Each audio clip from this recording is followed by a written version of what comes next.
Zigenza okwera saa 12 ez'akawungeezi nga tulina Woyisa Kigere nga badigize bakalidde okulinda omuyimbi David Lutalo abakuba omuziki mu kivulu kya Nnaalongo ekiwadde Cricket Oval mu kiro ekikesezza olunaku olwaleero.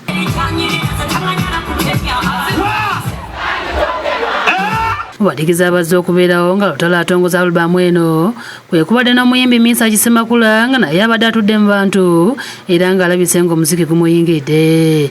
Bangi omuziki gubasensedde nga bakira bajja amasimu okwekuba buserefi nga balina abaagalwa baabwe. Bakira omuziki gwe guyingira yasituka n'abiibya.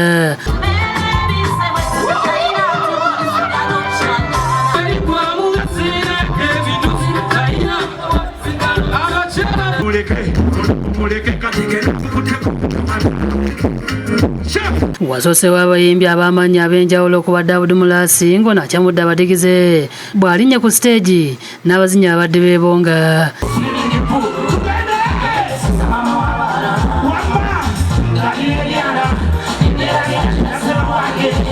Abayimbi abalala kubaddeko Gravity omutujji omwepiiki ng'ono azze n'omukazi ow'ebbina eddene alinnyonyezza endulu netta abalabi.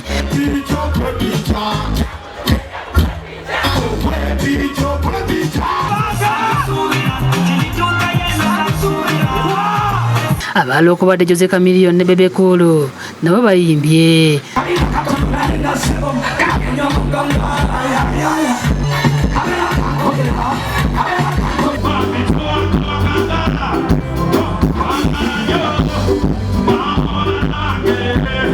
Nga zisembeera okuwera ssaawa 4 Lutalo alinnya ku siteegi n'abazinyi be era ayimbye ennyimba ze zonna ezitudde abantu mu butebe ne batandika okuzina mu ngeri ya Museveni afuge paka lwalikoowa.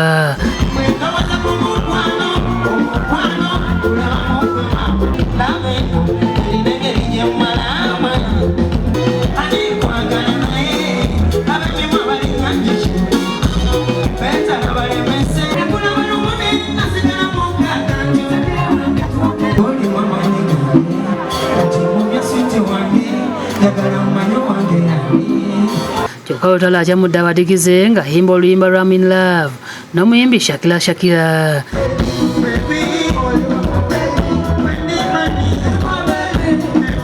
David Tamale yakusakidde eggulu lino ku Lwabukedde TV.